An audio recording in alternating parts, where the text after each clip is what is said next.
Walaupun orang di luar sering katakan destiny itu takdir. Jadi kalau aku susah ini takdirku, tidak. Tapi di dalam Tuhan, destiny adalah tujuan. Kenapa engkau diciptakan Tuhan? Kenapa engkau harus ada di tempat ini? Dan hari ini kita mau belajar. Oke, kita buka bersama-sama di dalam kitab Mazmur 139 ayatnya yang ke-15 sampai dengan ayat yang ke-16. Kita baca dari ayat 14 saja ya. Oke, kita buka dulu Mazmur 139 ayat yang ke-14 sampai dengan ayat ke-16. Kita fokus dengan firman Tuhan, karena kita tidak akan lama-lama dengan firman Tuhan. Kita juga dibatasi oleh waktu, itu sebabnya mari berikan hatimu yang terbaik. Saya baca ayat 14, kalian anak-anak muda baca ayat 15, dan di ayat 16 kita bersama-sama. Ayat 14, aku bersyukur kepadamu oleh karena kejadianmu dahsyat dan ajaib. Ajaib apa yang kau buat, dan jiwaku benar-benar menyadarinya. Ayat 15.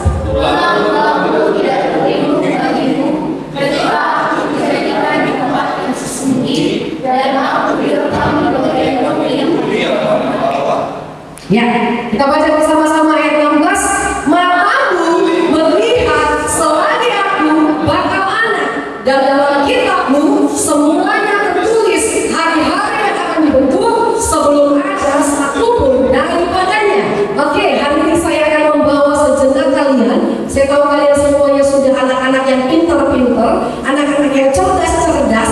Pengetahuan hari ini dinyatakan secara terbuka dan terang-terangan. Saya akan membawa kalian saat ini sebelum kita akan mendalami firman, bagaimana proses terbentuknya seorang manusia. Coba Kak Grace tampilkan. Saya akan bawa kalian sebentar ke dalam pelajaran bagaimanakah proses terbentuknya seorang anak manusia.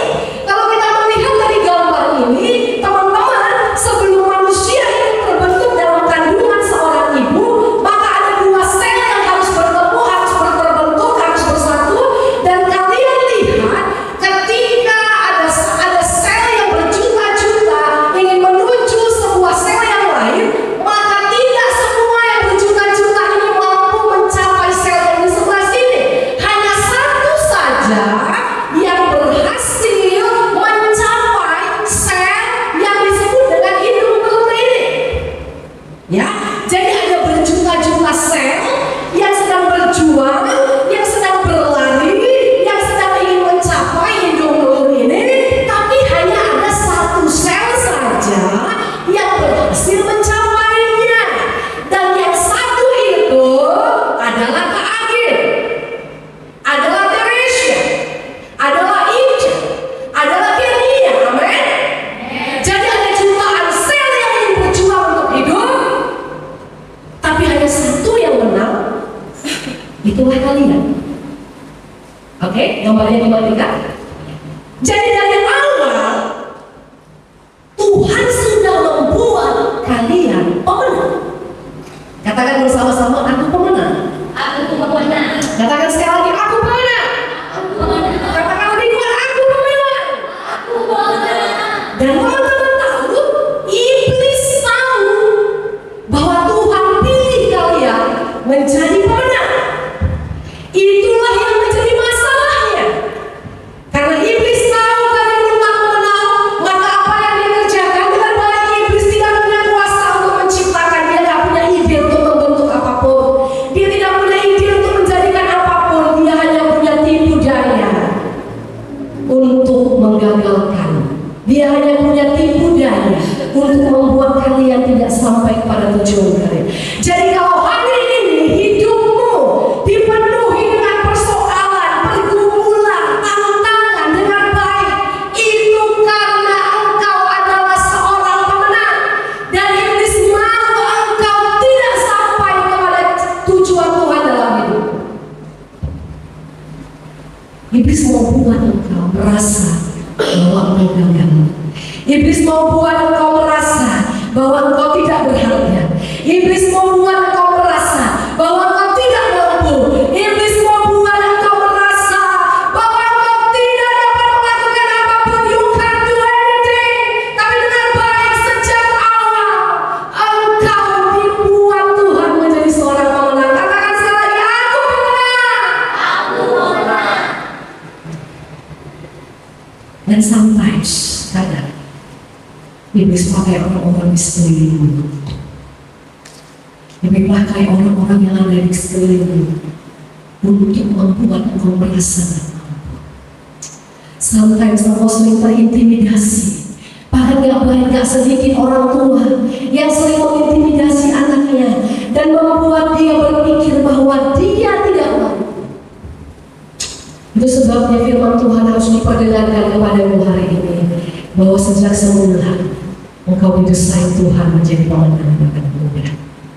Tuhan gak pernah lalai, Tuhan gak pernah salah, Tuhan gak pernah salah memilih engkau, Tuhan gak pernah salah membuat kau hadir di muka bumi ini.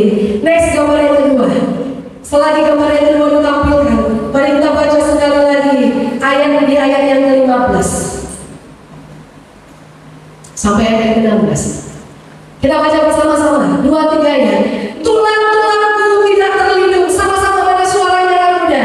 Tulang-tulangku tidak terlindung bagimu ketika aku dijadikan di tempat yang tersembunyi, dan aku direkam di bagian-bagian bumi yang paling bawah.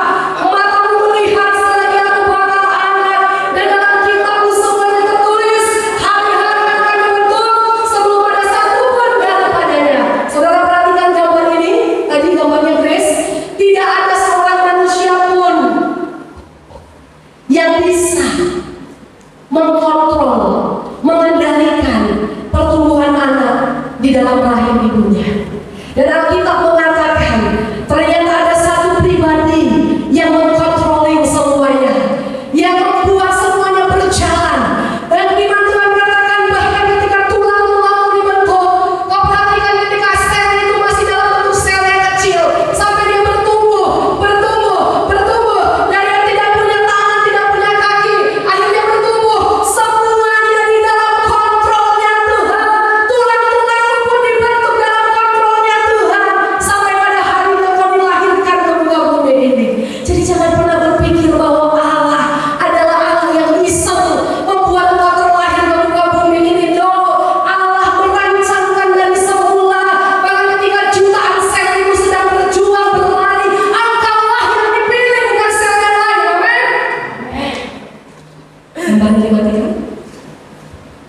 Dan hari ini kita akan belajar dari 2 orang anak muda, bagaimana di awal Tuhan sudah menaruh tujuan dalam hidup anak muda ini. Dan saudara tahu anak-anak muda, di awal saya katakan bahwa engkau lahir ke dunia ini untuk satu tujuan Tuhan yang besar dan mulia.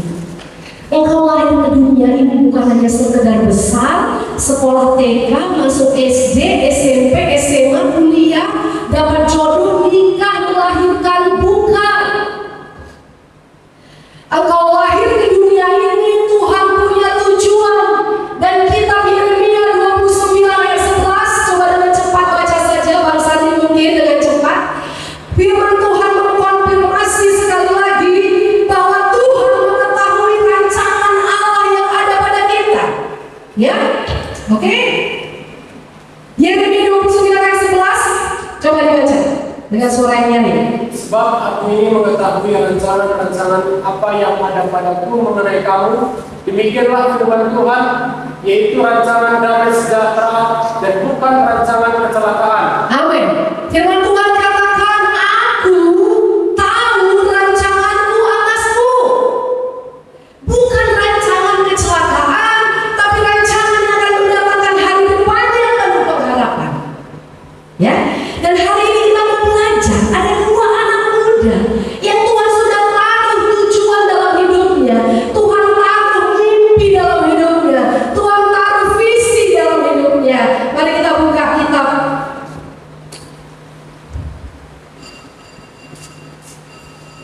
1 Samuel pasal yang ke-16. Ya, 1 Samuel pasal 16 ayat yang ke-11 sampai ayat yang ke-12. 1 Samuel pasal 16 ayat 11 sampai ayat yang ke-12. Saya akan baca. Lalu Samuel berkata kepada Isai, "Inikah anakmu semuanya?" Jawabnya, "Masih tinggal yang bungsu, tetapi sedang menggembalakan kambing domba." Kata Samuel kepada Isai, "Suruhlah memanggil dia, sebab kita tidak akan duduk makan sebelum dia datang kembali." Kemudian Isai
Dan kalau kita baca di ayat selanjutnya, Tuhan katakan, bukan apa yang dilihat manusia yang dilihat Tuhan. Tuhan melihat hati. Manusia mungkin berpikir, you are not able. Manusia mungkin berpikir, engkau gak mampu. Manusia mungkin berpikir, engkau gak sanggup. Manusia mungkin berpikir, engkau tidak pantas. Tapi Tuhan melihat hatimu, anak-anak muda. Amin. Sama seperti Tuhan melihat hati. Dan sejak saat itu, Daud tahu apa yang menjadi destininya, bahwa dia menjadi raja atas. Tapi tahukah kalian, di waktu yang bersamaan, ternyata Tuhan juga sedang panggil seorang anak muda yang lain. Kalau Daud berasal dari keturunan yang biasa-biasa, kalau Daud lahir dari golongan keluarga menengah, dia hanya penggembala kambing domba. Tapi di sisi yang lain, di waktu yang bersamaan, di usia yang rentang usianya sama, Tuhan telah memanggil seorang anak muda yang lain, dan Tuhan telah memilih dia dari kerajaan. Siapakah dia? Dia adalah Yonatan. Dan kalian tahu, ketika Tuhan ingin memanggil seseorang, Tuhan gak pandang latar belakangnya apa. Tuhan bisa panggil dari latar belakang orang kaya. Tuhan bisa panggil dari latar belakang orang berpendidikan. Tuhan bisa panggil dari latar belakang orang yang susah. Tuhan bisa panggil dari latar belakang orang yang biasa-biasa. Sama seperti kejadian ini, ketika Tuhan pilih Daud di tempat yang berbeda, di waktu yang hampir bersamaan, Tuhan juga sedang persiapkan seorang anak muda yang bernama Yonatan. Dan akhirnya kedua orang muda ini menjadi sahabat. Karena seizin Tuhan, dua orang anak muda ini menjadi sahabat. Lalu sejak saat itu, Daud mendapat masalah dalam hidupnya. Ketika Daud diurapi menjadi raja, Roh Tuhan berkuasa atas dia. Tuhan sudah taruh destiny bahwa dia menjadi raja. Bahkan justru sejak saat itu, hidup Daud tidak pernah lepas dari masalah. Justru ketika dia sudah diurapi menjadi raja, dengan baik anak-anak muda, justru hidup Daud bukan menjadi hidup yang nyaman. Kalau kau baca, dia adalah orang yang dikejar-kejar Raja Saul. Siapa Raja Saul? Raja Saul adalah papanya Yonatan. Dan Daud kehilangan semuanya. Dia harus meninggalkan rumahnya. Dia harus menjadi orang yang pelarian. Dia harus berlari-lari dari satu tempat ke tempat yang lain. Dia harus bersembunyi di gua. Dia harus tidur di gua. Mungkin iblis akan berkata, "Hei Daud, masih benarkah destiny yang Tuhan taruh dalam hidupmu? Kalau hari ini kau ada dalam kesukaran, iblis akan katakan, "Hei Sandy, do you believe?" Kau masih percaya bahwa Tuhan kasih kamu? Kalau hari ini kau makan dan makan, iblis akan katakan, "Kau masih percaya destiny yang Tuhan taruh dalam hidupmu? Kau masih percaya janji dan mimpi yang Tuhan taruh dalam hidupmu? Jangan setelah dipilih, ditaruh destiny, ditaruh tujuan, mimpi menjadi raja, hidupnya enggak lepas dari kesukaran." Tapi dengan baik, minyak urapan yang sudah ditaruh di kepala Daud itu tak pernah salah. Singkat cerita, dua anak muda ini bersahabat. Dan Yonatan sebenarnya Tuhan tahu visi dalam hidupnya. Kita buka satu ayat firman Tuhan.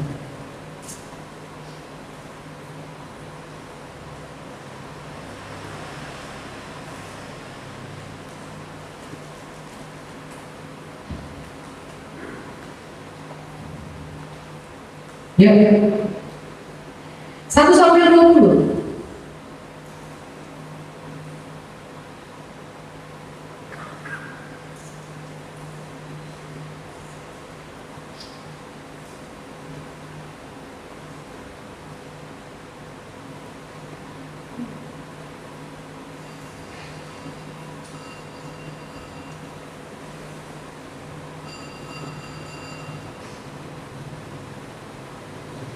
Satu Samuel pasal 20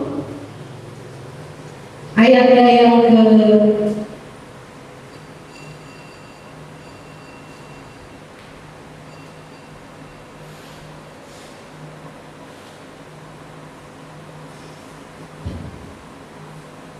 Ya.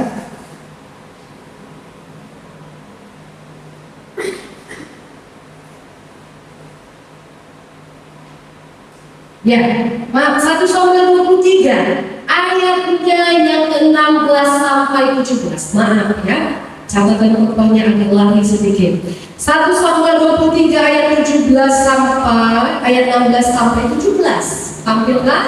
Oke, kita baca bersama-sama 2, 3 ya. Maka bersiaplah Yonatan anak Saul lalu pergi kepada Daud di Koresa. Ia mengeluarkan kepercayaan Daud kepada Allah dan berkata kepadanya, janganlah takut, sebab tangan ayahmu Saul tidak akan menangkap engkau. Engkau akan menjadi raja atas Israel, dan aku akan menjadi orang kedua di bawahmu. Ulangi kalimat ini. Engkau akan menjadi raja atas Israel, dan aku akan menjadi orang kedua di bawahmu. Juga ayahku Saul telah mengetahui yang demikian itu dengan baik. Yonatan mendapat misi dari Tuhan. Dia katakan, Daud, aku tahu engkau yang akan jadi raja di Israel, dan aku menjadi orang di bawahmu. Kalau saya ganti kalimatnya, kau akan jadi presiden, aku jadi wakil presiden. Amin. Yonatan tahu, bahkan dia katakan, dan ayahku pun tahu itu. Mereka sama-sama tahu destiny, tujuan yang Tuhan taruh di hidup mereka. Yonatan katakan, kau akan menjadi raja, aku menjadi wakilmu. Tapi tahukah kalian teman-teman, sampai matinya itu gak pernah terjadi. Apa yang dikatakan Yonatan itu gak pernah terjadi.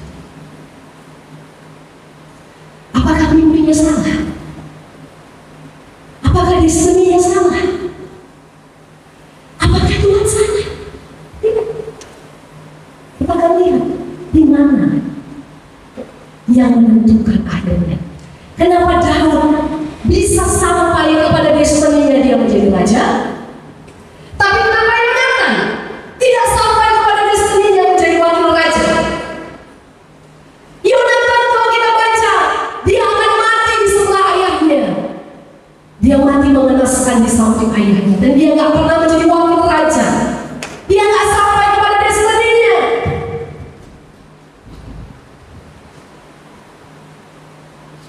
Nah, saudara tahu apa yang menjadi penyebabnya? Ayat 18, 1 Samuel pasal 23 ayat 18. Kita baca bersama-sama dengan suara yang nyanyi. 2, 3 ya. Kemudian kedua orang itu mengikat perjanjian di hadapan Tuhan, dan Daud tinggal di Koresa, tetapi Yonatan pulang ke rumahnya. Disinilah ternyata titik yang menentukan kenapa akhirnya Daud sampai kepada destiny-nya dan Yonatan tidak sampai kepada tujuannya. Saudara tahukah apa maksudnya? Nah, saya akan jelaskan anak-anak muda. Mungkin kau akan berjalan dalam pendidikan yang sama. Sini sedikit, kasih sedikit. Di dalam sebuah pelayanan, sini kamu, kita kakak. Di dalam sebuah pelayanan, di dalam sebuah kehidupan rohani, di dalam sebuah perjalanan iman, mungkin engkau akan dididik Tuhan dengan cara yang sama. Mungkin engkau akan ada dalam pendidikan rohani yang sama. Engkau akan ada dalam pengurapan yang sama. Engkau akan ada dalam visi yang dari Tuhan. Tetapi seringkali yang terjadi adalah yang seorang menjadi Daud pergi mengerjakan visinya, tapi yang seorang menjadi Yonatan berkompromi dengan dunia. Jangan lupa. Di mana-mana kita akan menemukan yang menjadi Daud dan menjadi Yonatan. Pertanyaannya, engkau ada di bagian mana? Sejak awal Tuhan sudah memilih engkau dan ingin membuat engkau menjadi pemenang. Sejak awal Tuhan memilih engkau, dan saya tahu Tuhan taruh destiny yang mulia dalam hidupmu.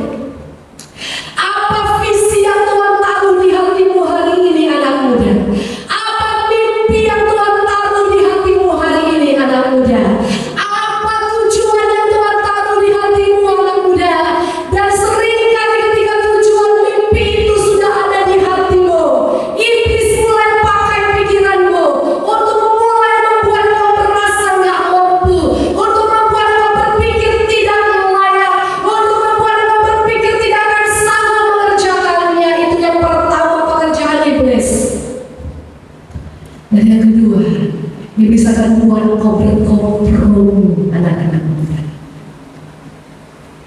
dimaksud dengan kompromi kan? Kompromi dengan baik. Kompromi dengan baik. Kompromi dengan baik 90% firman Tuhan. Dan 10% adalah hal yang menyenangkan manusia. Seringkali kau gak mampu memilih firman Tuhan 100%. Seringkali kau tahu apa yang benar, tapi kau kompromi dengan dunia. Engkau kompromi dengan dunia. Sama seperti Yonatan, dia tahu kalau ayahnya salah, dia tahu kalau ayahnya tidak benar, dia tahu bahwa Daud yang akan menjadi raja bukan ayahnya. Dia tahu, tapi dia kompromi, dia pulang ke rumah ayahnya.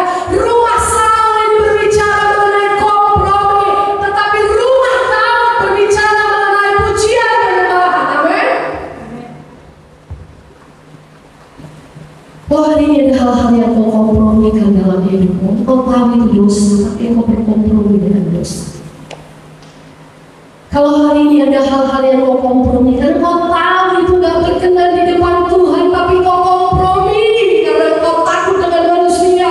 Engkau memikirkan kesenangan manusia, engkau memikirkan hati manusia, engkau kompromi dengan baik. Ketika kau kompromi, itu akan menghalangi kau sampai kepada destiny Tuhan atas hidupmu.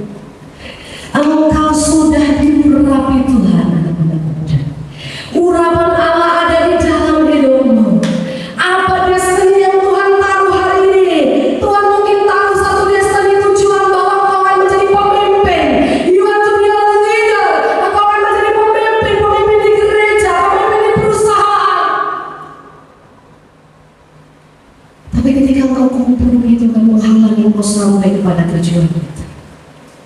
Itu sebabnya saya banyak menyaksikan anak-anak muda yang kami muridkan bersama-sama, dimuridkan di wadah yang sama, didoakan dengan urapan yang sama, digembalakan dengan gembala yang sama. Tapi kenapa ada yang sampai kepada destiny Tuhan, tapi juga tidak sedikit yang gugur di tengah jalan? Semuanya terletak di pilihan hati. Engkau kompromi dengan Tuhan. Amin. Saya tidak akan memperpanjang khotbah ini. Mari bangkit berdiri. Renungkan firman Tuhan pada pagi hari ini. Tuhan tidak pernah salah memilih engkau. Engkau pilih Tuhan sejak semula. Engkau Mazmur katakan,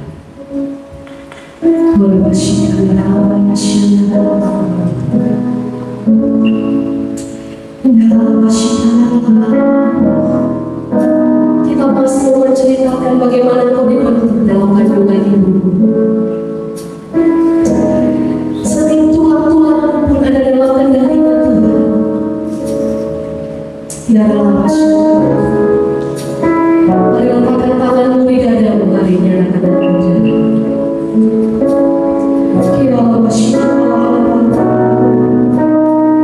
Letakkan tanganmu di dadamu hari ini.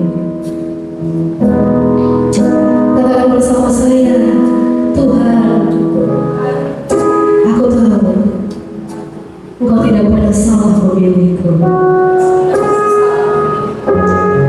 Tuhan, aku tahu sejak semula Engkau sudah mengurapiku. Engkau sudah tahu tujuan yang mulia dalam hidupku. Bantu aku Tuhan sampai kepada destiny. Bantu aku Tuhan untuk tidak kompromi, untuk tidak kompromi akan dunia, akan dosa ya Tuhan. Terima kasih Tuhan. Sebab aku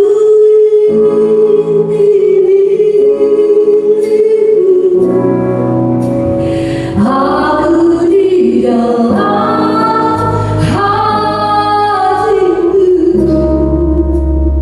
kasih setiamu yang memberikan aku. Mari angkat pujian ini, kau milih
pekerjaan, sekolah kami Tuhan Yesus ya Tuhan. Terima kasih Tuhan, kami mau berkata kami siap memberi di dalam nama Tuhan Yesus. Bersama-sama kita katakan amin.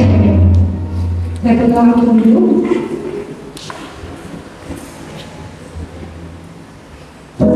Kita akan memberikan sebagian dari persembahan kita.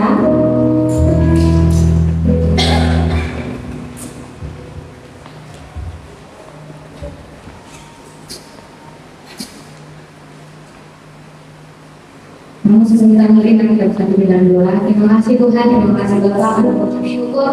Sebentar Tuhan kami akan memberikan persembahan kami, Tuhan memberkati setiap kami Tuhan. Terima kasih Bapak yang baik, pada dalam nama Tuhan Yesus Kristus. Haleluya, amin.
Tuhan yang memberkati hamba-Mu, kemanapun juga hamba-Mu ini langkah Tuhan. Biarlah Tuhan yang memperlengkapi. Ada cahaya kemuliaan-Nya Tuhan. Ada berkat yang bisa dirasakan oleh orang banyak lewat perkataan yang disampaikan oleh hamba-Mu ini Tuhan. Kau yang pakai hamba-Mu ini lebih lagi setiap harinya dalam pelayanan Tuhan. Tuhan juga memberkati kesehatan hamba-Mu ini Tuhan. Hari demi hari Tuhan kembangkan kesehatan, kekuatan, sukacita, damai sejahtera dan berkat yang berlimpahan atas hidup hamba-Mu. Tuhan juga yang memberkati keluarga hamba-Mu, berkati ibu gembala kami dan ketiga orang hamba-Mu Tuhan.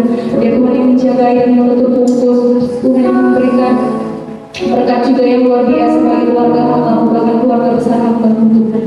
Tuhan kami juga berdoa buat bangsa dan negara kami Tuhan, berkati bangsa Indonesia. Ada sialnya Tuhan tinggal diam atas bangsa kami dari Sabang sampai Merauke. Kami percaya ada hujan pertobatan turun atas bangsa kami ini.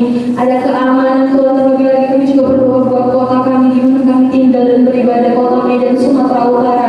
Biar ada pertolongan Tuhan, keamanan yang sempurna terjadi atas bangsa kami ini Tuhan. Segala yang baik mendatangkan kebaikan dan kemuliaan Tuhan yang terjadi atas kota kami, kota Medan dan Sumatera Utara Tuhan. Terlebih lagi kami juga berdoa buat kami anak-anak muda-Mu yang ada di tempat ini Tuhan. Kami mau serahkan hidup kami sepenuhnya ke dalam hati-Mu, ke dalam tangan-Nya Tuhan. Mungkin dalam setiap proses kami Tuhan, mungkin kami kadang terjatuh bahkan sampai melupakan Tuhan. Tapi kami ingat segala kebaikan Tuhan yang Tuhan sediakan atas hidup kami. Kami melihat bahwa Tuhan tetap menggenggam tangan kami Tuhan, walaupun kami terkadang melupakan Tuhan atas hidup kami. Kami mau pegang firman-Nya Tuhan atas hidup kami, bahwa kami menjadi pemenang. Tuhan sudah memilih kami menjadi anak kesayangan-Nya Tuhan, menjadi pemimpin bagi hidup kami Tuhan. Terima kasih Bapa Tuhan, Kamu berkati apapun yang menjadi pergumulan kami saat ini, apapun cita-cita kami saat ini, biarlah Tuhan yang memberikan segala yang terbaik. Bahkan Tuhan memberkati kedua orang tua kami dimanapun saat ini berada Tuhan. Tuhan yang melimpahkan umur yang panjang, kesehatan, kekuatan, berkat yang luar biasa Tuhan atas pekerjaan, usaha, bahkan ladang yang ada di kampung juga Tuhan berkati di dalam nama Tuhan Yesus. Dan sebentar Tuhan kami akan berpisah, kami akan pulang. Tuhan memberkati kami kembali ke rumah kami masing-masing dengan tidak kekurangan suatu apapun. Namun sebelum kami pulang, kami rindu menerima berkat yang disampaikan oleh Bapak. Mari kita angkat tangan menundukkan hati kita.